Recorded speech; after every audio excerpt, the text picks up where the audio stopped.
Hello, ladies and gentlemen. Welcome back to another episode of Season 4 of the Call It Anything podcast. I am Jack, joined by Mr. Solis. Alright, so we are back here once again to cover some wrestling. But before getting into that, sir, how have you been? Oh, I've been okay. We're out of the thick of October, and it's a smooth sailing for 2 weeks to Thanksgiving break and a little Veterans Day on the way there. So we're looking forward to the time off and wrapping up the semester. How about you, Jack? I've been doing alright. Just been very busy with school. Midterms were like a week or two ago, and then obviously had some assignments this past week. Overall, just been very busy, but still trying to, keep things balanced, make some time for, other things as well. But overall, just been hanging in there as we approach, as you mentioned, Thanksgiving, and then soon it's going to be the end of the semester and the end of the year, which should hopefully bring a lot of good content out. It's been quite some time since Dom and Gio have joined for one of these, so I apologize to the audience, but just what happens when you got very busy schedules with 3 people who are all in different places at this point. Goodness gracious.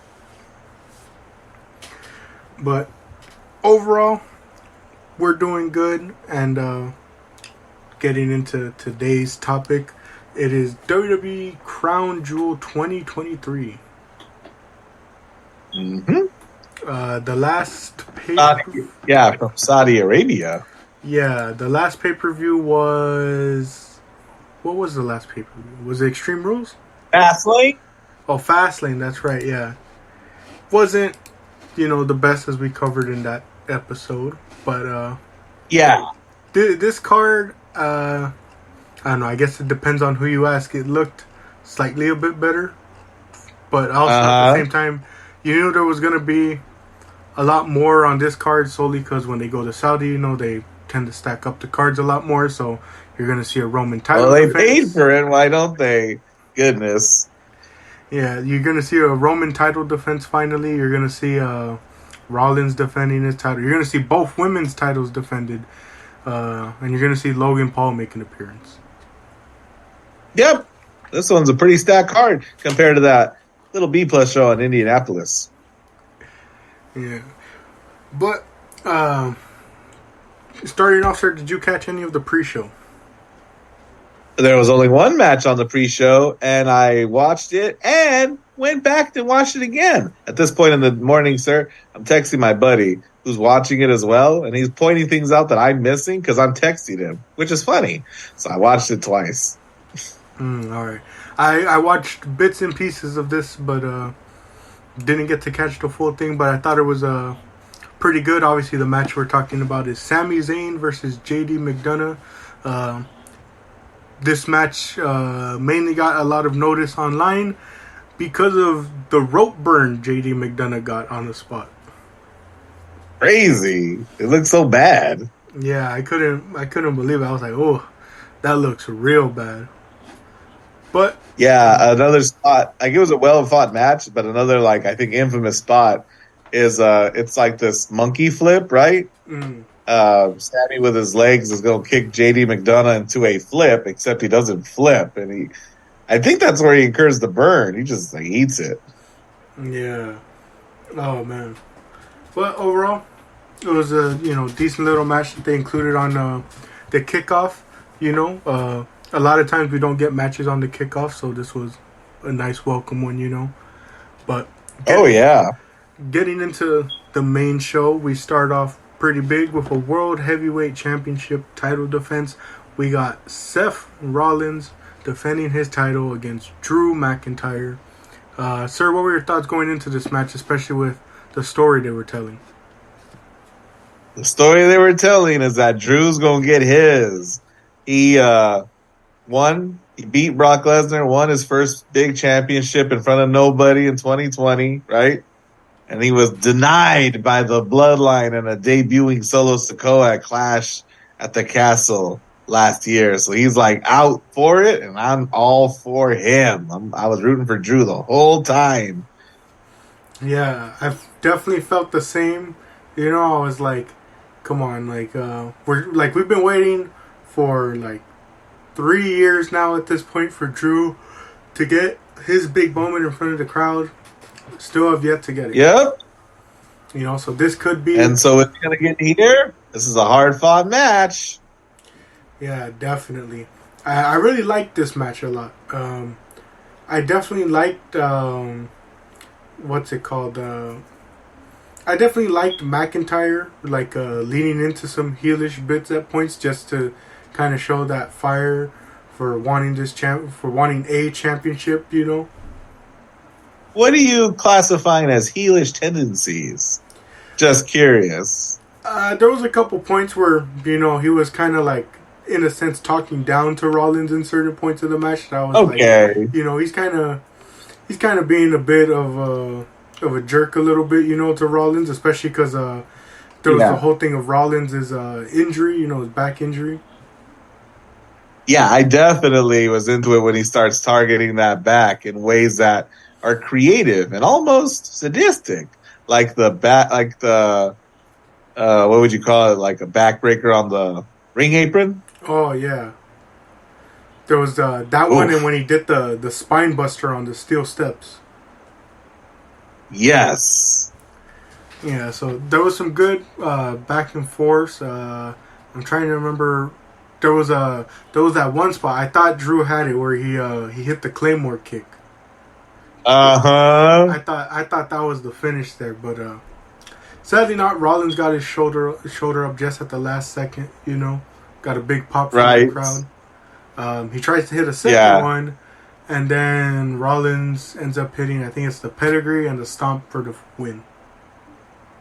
Yeah, a super kick, pedigree, stomp, trifecta. You know what I mean? That like is too powerful for even Drew to kick out of. Yeah. Overall, I really enjoyed it. I really enjoyed the match. I would have loved to seen Drew win here, but looks like they're rolling out with Rollins. It is confusing to me a bit in the sense of like, a lot of people are kind of wondering when he's gonna drop it, and like, to me at least, it seems like WWE has this like mindset of we're gonna go with Rollins until he can't go no more. Goodness gracious. After the match, right? Drew looked despondent. We get a bit with him backstage where Rhea Ripley looks at him and goes, I don't know what to tell you, right? Maybe Drew is considering enlisting the help of the Judgment Day, right? He turned him down. Did he need him after all? Goodness. But before we're done with this match, old Damian Priest comes down the ring looking like he's about to do something. He's cashing in Jack's Money in the Bank. Ring the bell. Yeah, he comes down. He wants to cash in. Does he do it, sir? Oh, so close. Except that good old-fashioned wrestling trope. The hooded figure comes out to stop him. For dramatic effect, reveals to be our buddy Sami Zayn, who is hell-bent on making sure the Judgment Day don't get more powerful than they already are, and he steals the briefcase. Yeah. Steals it, runs off, and it's just so crazy to me, like the pop that he got. It's always crazy to think of like how many Saudi shows Sami Zayn was like how many he missed to like compared to now where like he showed up at the past I think 2, and you just see how much love he gets out there. Yeah, and like he really shows how much he appreciates the reaction he was getting, and I like the direction they've taken his character since he doesn't have a Kevin anymore, right? Like he's the disruptor that he was right before he joined the bloodline. Like he's like this, anti-authority, and he sees the Judgment Day as this budding authority. Yeah. So he's got something to rally against. Yeah, definitely.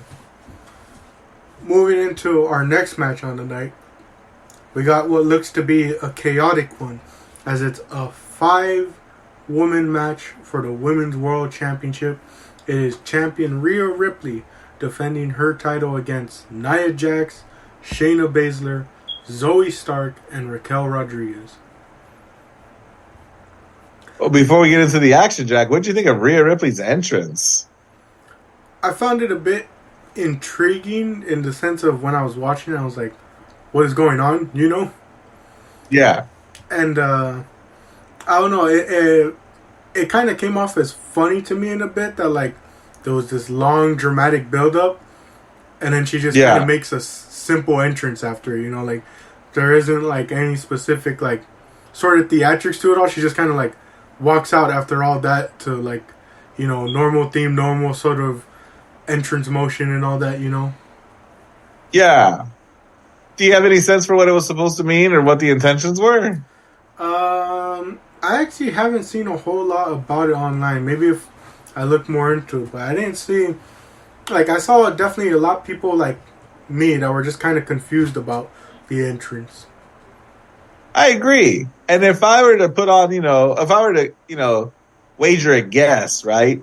I wondered if they were trying to create like this implication that, Saudi Arabia is still a very patriarchal society, you know what I mean? Like that even these men who are out there are sort of willing to sort of step aside or praise or worship mommy, you know what I mean? In a way that's very counter their culture. But I think like Rhea Ripley as a character is so like beloved and cheered that no one took issue with it. I think people were supposed to be madder about it, but they weren't.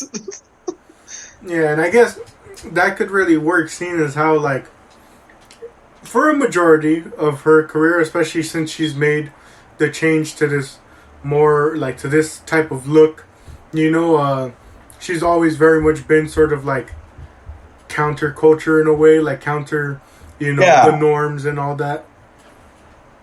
So I can see that working for her. Going in as well, sir, what did you think of some of the various attire approaches that the 5 women took? Because obviously, anytime they come out here, yes, they have to be, fully covered. But we've seen in like the past couple years, they've started being like getting like unique with it, like getting like unique attire. So what do you think of this year's rounds? Zoe's, it's funny. It's Zoe starts with the leather jacket and the heavy metal music, almost Rhea Ripley light. I'm like, oh dang, wish I wasn't enjoying this as much as I am. And then Shayna's got her gi.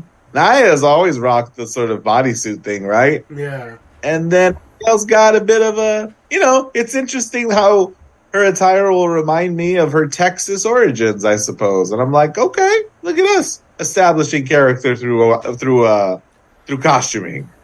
Yeah, I also saw a lot of people say it like could have potentially been referencing Liv Morgan's gear when she did a similar look. Oh, Liv Morgan, I think if I'm thinking of the same red outfit, right? I think she was referencing Britney Spears from the early 2000s, but maybe we're referencing Liv Morgan's reference of Britney Spears. That'd be nice continuity. Yeah, especially because like ever since she went down with injury, that's been a big part of Raquel's character, especially when she was challenging Ripley, So I think that's a cool little shout. Getting into the actual match, what do you think of the match, sir? This is one of those matches, Jack, where like 60% of the field, I'm okay with winning. I was down for Shayna. I'm down for Zoe. I'm down for Rhea retaining. Yeah, I definitely felt the same way in the sense of like, I wasn't like leaning any particular way with this match. I just knew, with the 5 women, it was going to be chaotic, Yeah. And so did Nia Jax. She leaves the ring immediately. Says, go ahead, have at it. What a heelish thing to do. Yeah.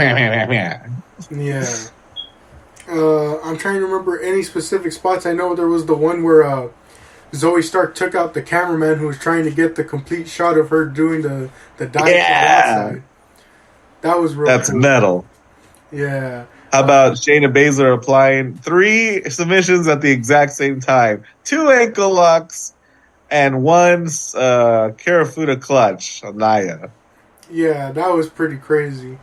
There was also that, like, I don't know if it was supposed to be a Tower of Doom or just like a double suplex, but that one looked pretty crazy. I think it was on. Was it on Rhea? I forget. Oh no, I think they might have done it on Shayna. I think it was Rhea and Raquel doing like a suplex attempt from like the very top. I'm trying to remember other spots.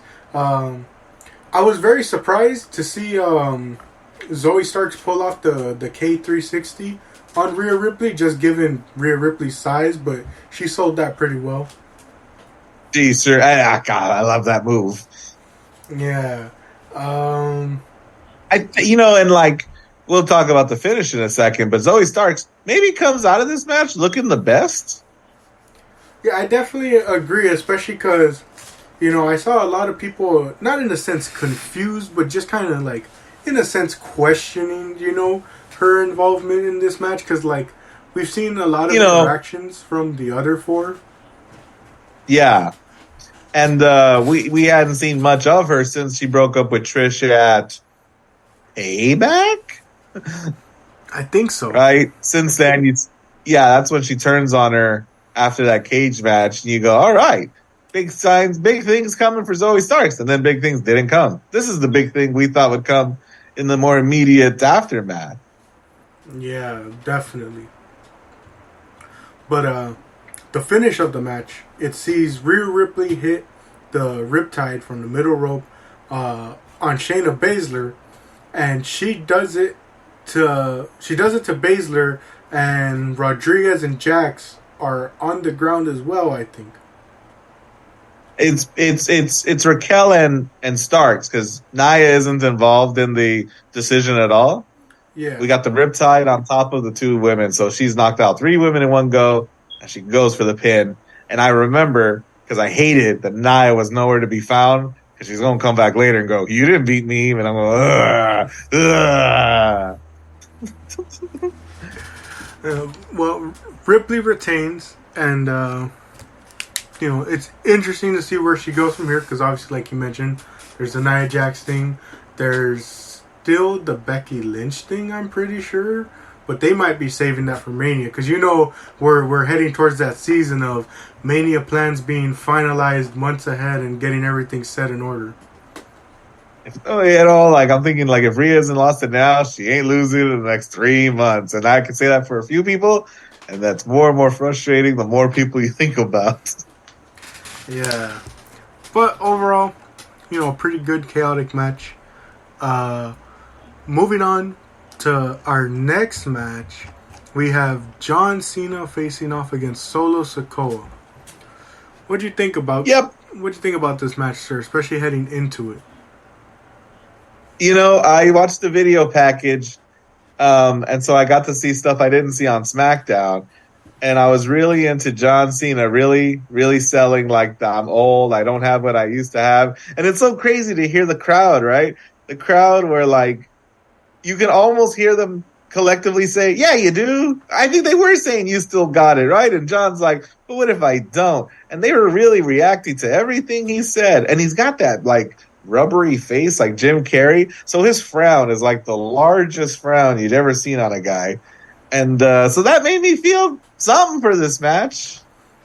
Yeah. This is a different John Cena than the one that fought Austin Theory in April. Yeah, no lie. And you know what's the motivation behind this one as opposed to the WrestleMania match? You have that, what is it, the writer's strike going on, so this is like Cena's only option at the moment, The actor's strike is, I think, what's keeping John a little more available. The writers, I think, have come to terms with an agreement. Yeah, so... The Actors Guild, though, that's who's still working on that. Yeah, that was the joke I made to my dad where I told him, isn't it a bit ironic that the moment that actor strike happens, we see John Cena and The Rock show up in the WWE again? Yeah, go figure. Oh man, but getting into the actual match, sir, what did you think about this one? I saw that package. I'm rooting for Cena. And he goes right away and starts working on Solo's arm like he's trying to win this thing. I'm gonna disable the spike by disabling his arm. That's the plan. Yeah. Uh, I definitely like that sort of storytelling bit, especially because, they've been really building up that Samoan spike as dangerous and all that. At times, obviously Cena was getting his own bits in, there was even that crazy spot where he hit a choke slam and you're like, John Cena out of all people is hitting He a choke did. slam. But at the same time, a lot of times this match came off as not necessarily a squash match, but Solo was very much dominating throughout it.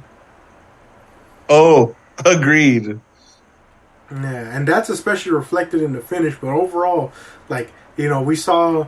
I did like that we saw a lot of counters. There was a lot of Cena dodging Samoan spike attempts. There was a Solo dodging AA attempts. Yeah. But overall, I did like the sort of finish to the match, kind of similar to how we were saying with Drew, where it's Solo. Not only, I think he got he hit a surprise Samoan spike, one that Cena didn't see coming, and then he hit. I think it was 2 or 3 more right after. Yeah,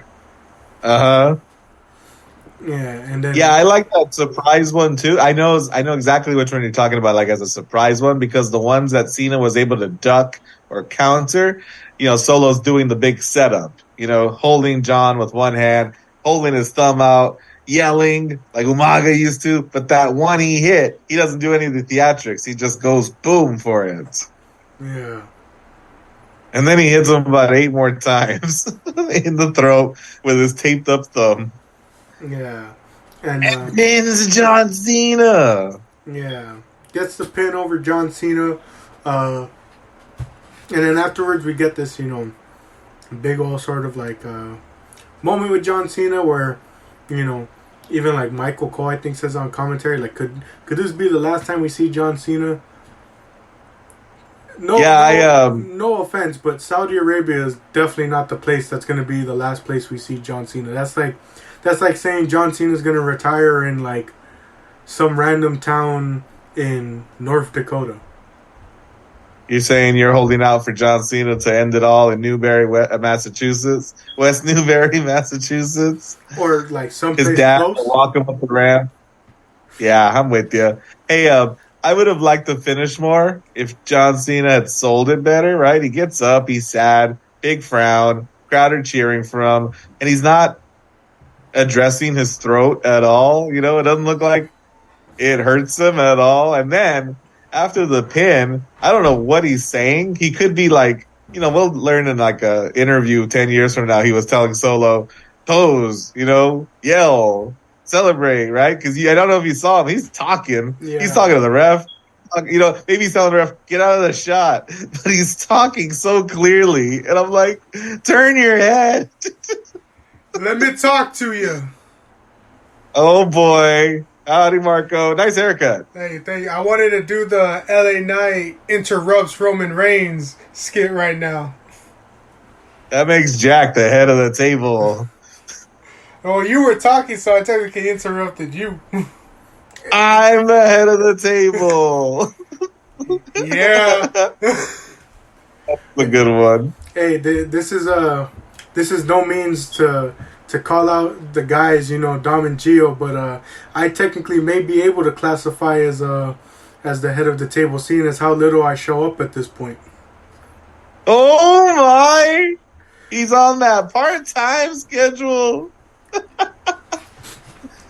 Oh man.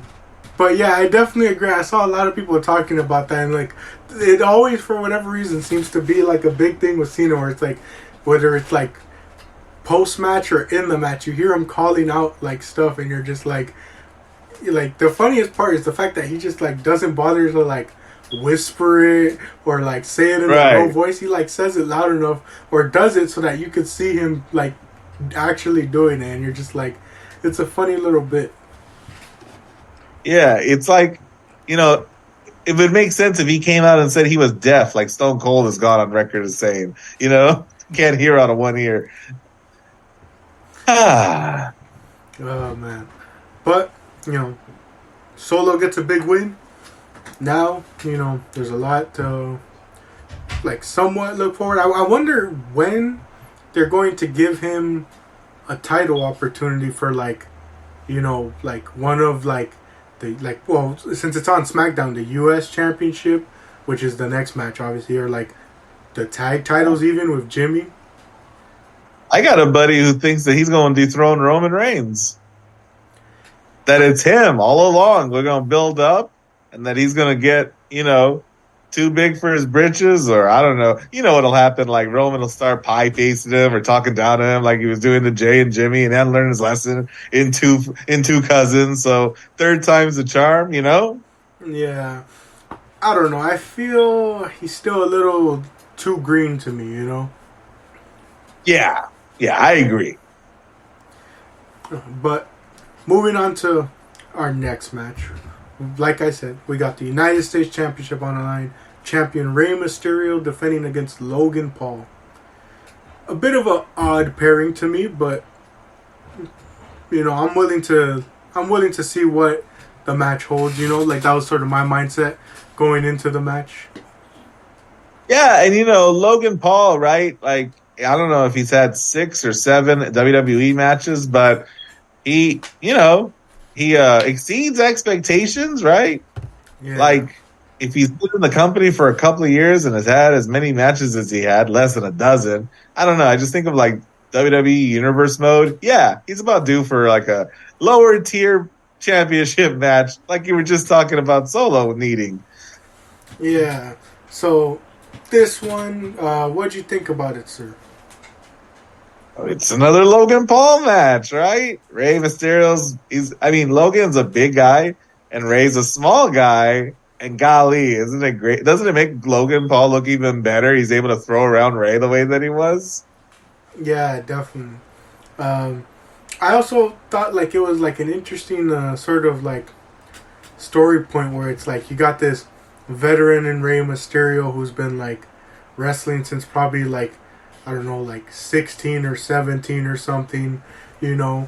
This multi-year veteran has held all these champions, wrestled all over the world, it's like I said, it's an odd pairing to see him, face off against a guy who, like you mentioned, probably has less than 10 matches under his belt in the WWE. I think they said on the pre-show that Rey Mysterio has wrestled for as long as Logan Paul's been alive. Oh, wow. Yeah, and Rey is just an absolute, he's an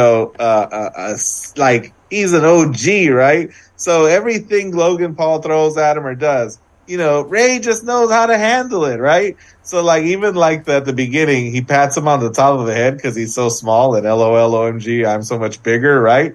But after a couple of moves, they do that sort of pause, and Rey does this clap, this really condescending clap, and I'm like, he got him back for the head tap. He's just like, hey, good for you. You did that thing. And I'm like, that's so good. Ah. Yeah, that was pretty good. I forget. I kind of forget some of the spots in this match. I know there was a big thing where one of Logan Paul's buddy had no clue who that guy was. He shows up. Nope. Yep. Hands him some knuckles, brass knuckles. Yeah. Doesn't get to use that.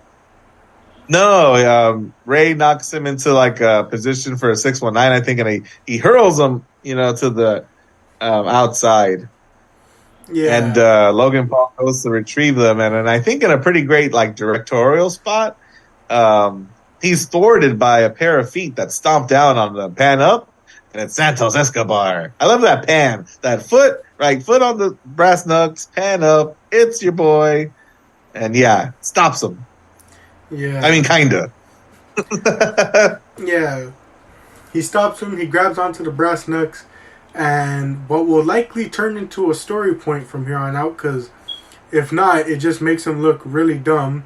Santos Escobar places the brass knucks down on the ring apron to chase after Logan Paul's lackey, rather than just taking him with him and chasing after him anyways. Maybe even hitting them with the brass knucks. Yeah, no, instead he leaves him there. Logan notices, puts him on.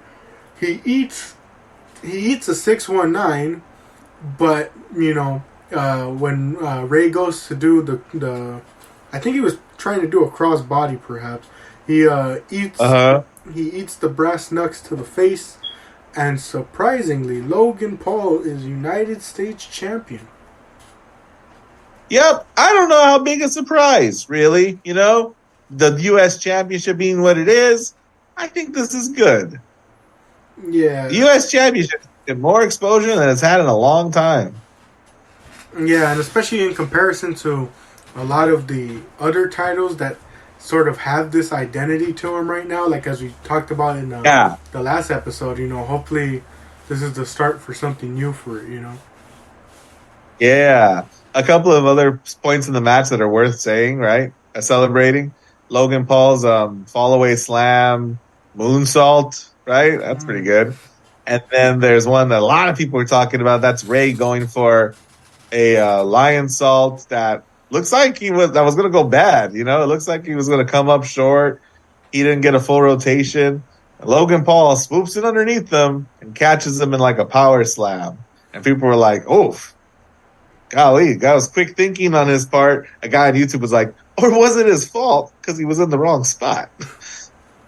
Oh, true. Needless to say, a very well-fought match. Maybe even one of the better ones of the night. Yeah, I agree, definitely. Seth winning really hampered my opinion of the first match down for me.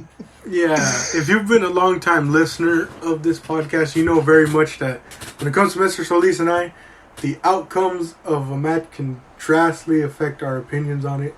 And I can give you countless examples of the many times where we've been like, this was a good match or a great match. It could have been elevated higher than that if the outcome was different. Picture the best cheeseburger you've ever had with all the fixins, and then they put pickles in it. Seth winning was a pickle on a well-made burger. Oh, man. But moving on to our next match. The WWE Women's Championship champion Io Sky defending against Bianca Belair one-on-one. What were your thoughts on this one, sir? I was excited that there's no Charlotte to be seen, right? Like we were going to get a real one-on-one match between these two. And it was good. Yeah, what do you think? I really liked this one, especially, the one-on-one they had. I might go back and rewatch it just to see, get like a true feel of it, But I was actually really enjoying this one-on-one. And you mentioned, I think Charlotte's absence probably had a lot to do with that. We'll get into it later, but Bianca's got a real knee problem, right? And she isn't the only knee problem of the night.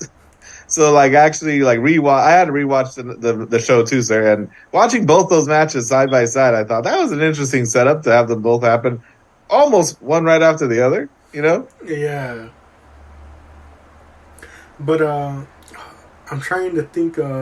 One thing, mentioning again the attires. When I was watching, I was looking at Io's attire, and I was like, "What is so familiar about it?" And then I realized, and I looked at my dad. I'm like, "Doesn't it look like Io took some inspiration from Lita?" Yes, I had a similar fleeting thought when it comes to sort of the baggy pants. Yeah, and then the sort of like mesh in a sense, like the material that the top looked like. But, yeah, I just wanted to bring that up, and then I don't know. I just really liked a lot of the sequences they had in this match. I wasn't too keen about Bayley coming out just because I was really enjoying just the one-on-one, no shenanigans, no interruptions. Well, oh my, Jack, you don't even know how much shenanigans we have in this match. And just like we were saying, how much of the ending affects us, this one had a heck of an ending that made me forget everything that happened. Yeah, so... Because we ain't just talking about Bayley shenanigans. Yeah, so to get rid of Bailey, Bianca puts her through the announcer's table with a KOD, and this is after like fighting both Io and Bailey on the outside. I forget how the referee gets distracted, but they get distracted. Bianca hits that KOD on the announcer's table, and she gets back in the ring and starts fighting Io, right, sir? No, goodness, something stopped her. Is it Sami Zayn again? In a hooded jacket? No, this one ain't hooded at all. But it's incredible how it took people so long to figure out who it was, Jack. Is that Kairi Sane? Yep, Kairi Dressed Sane, like a Power Ranger? Kairi Sane makes her return, but you wouldn't know it because of this crowd. Who, Goodness gracious. Yeah, Michael Cole comes in to fill in the blanks a little bit, but I was excited. But I did hear like a slow swell of wasn't, big reaction at all. Yeah, I saw something where I kind of agree with what this person says. This wasn't like the best place to do it, but they had a feeling WWE did it here because they couldn't find a realistic way to drag it out to, like, let's say Survivor Series. Okay. But so I mean, one thing about it is like she gets some licks in on Bianca Belair, and like what's incredible is like after she's done with her, right? Bianca like rolls into the ring only to get a moonsault from Io, right? Like she rolls in to position for that moonsault and she's beat. But what I'm really excited about is the beatdown that happened afterwards. Like Kyrie didn't come for a flash in the pan, one move, look who's that. Like she's coming to beat up Bianca Belair. Yeah, and I also like the spot where like she like crouched down and like sat down at ringside just so that the ref couldn't see her and realize that she had involvement. It isn't until after she comes back in and she starts laying in.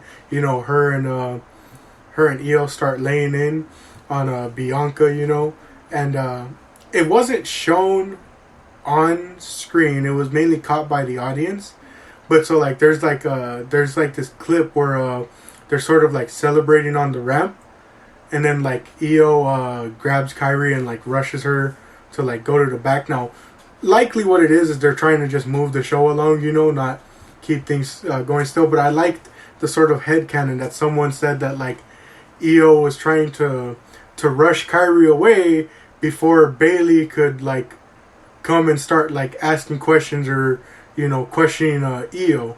Because like you mentioned earlier with Michael Cole filling in the blanks, he reminds everyone the last time we saw Kairi Sane, she was getting beat down by Bailey backstage. So, we've been teasing this damage control breakup forever. Here is another sort of crack, right? Crack in the glass. Yeah. And I think the thing that helps it out too is Dakota Kai's absence, so like it's easier to sort of like split that breakup, and if you want Bailey to go solo, you can, but you can also have Dakota be there to help, to make it 2-on-2. There's a lot of directions they could take. Yeah, I agree, and I'm hopeful. Yeah, if I had to guess, especially with War Games coming back, I don't know if they're going to do 2 War Games. There likely are because they like to do one for the women and the men. I think we'll likely see a women's one involving, obviously, these women in this match. And I think we see something similar to what happened at this year's AEW's version of War Games, where we saw like Pac sort of like, or no, was it? It was both Pac and Konosuke Takeshita sort of like leaving their team behind. Like I expect something similar in that War Games match with Kyrie and Bailey, because I have a feeling like they're gonna be on the same team, like, and that's what causes the damage control split. I see. Yeah, I can see that. But with a couple minutes left on this episode, sir, since we have 2 more matches to cover, just some quick thoughts. How are you feeling about Kyrie returning to the WWE? I am hopeful, right? Like I think she's coming back to a different WWE than the one she left. She didn't come back with any pirate stuff, which has me feeling a certain way because I like the pirate stuff. But she's got maybe a ruder attitude. I also saw a thing online that said, "Hey, isn't it funny that Mercedes Moné wanted to fight Kairi Sane and Julia on the out there in the big world?" And one's been signed to WWE and the other's talking about it very seriously. Yeah. Yeah, I saw that too. And not only that, isn't it funny how Julia and Jade Cargill were like her two biggest matches she wanted, and now both like could be in the WWE by next year? Wah, wah, wah. Jade is definitely here, right? Here to Jade's stay. here. And you're like, wah, wah, wah. But me personally, I'm very excited. Obviously, been a big fan of Io and Kyrie. They're the two that exposed me to the fact that there's a promotion called Stardom that exists. Uh-huh. And while on the topic of that, I did see like a lot of people upset that like Kyrie left Stardom, but I wasn't surprised by it. And as much as I wanted different matches to happen, and like I wanted to see a lot of different matches, it didn't seem like they were keen on doing those matches. Like it seemed like she wanted to do a whole lot more, and they just didn't like come up with the plans for it. Like the example, Was she the edge? She the edge of Stardom? almost in a sense, yeah, or like Roman or Brock in a sense, where it was like she didn't want or I don't know, like there's two different sides where some people were like she didn't want like a full-time schedule, and other people were like she wanted to do more, but Stardom just didn't want to do more with her. Like she won their trios titles at like their pay-per-view in April, and then like less than a month later they dropped the titles, and it was like they dropped the titles with no defenses, I'm pretty sure, like one defense, and you're just like we were supposed to get a lot more out of this. Yeah. And a lot of people wanted various one-on-one matches and all that. They wanted different matches with these different people, and again that sort of turns to the issue with Stardom. And now a place like AEW is seen where it's like they're almost too afraid to put certain people one-on-one and have one of them lose. Ooh, I got you. They did a one-on-one match with one of my favorites from Stardom, Utami. But I remember telling you it was a really good match from last year, but it was like a 15-minute time limit draw, and it was like, we want an actual match, like at least that's how I felt when it comes to time limit draws. I'm like, I want an actual conclusion to this. But so I'm not too mad at it. Obviously, I care more about the wrestlers than any companies, so she leaves one company, I follow her to the next one, Yeah, right on. But with that being said, thank you all for joining for this episode. Tune into part 2 as we still got to cover Cody Rhodes versus Damian Priest and the main event of Roman Reigns defending his undisputed WWE Universal Championship against LA Knight. Yeah.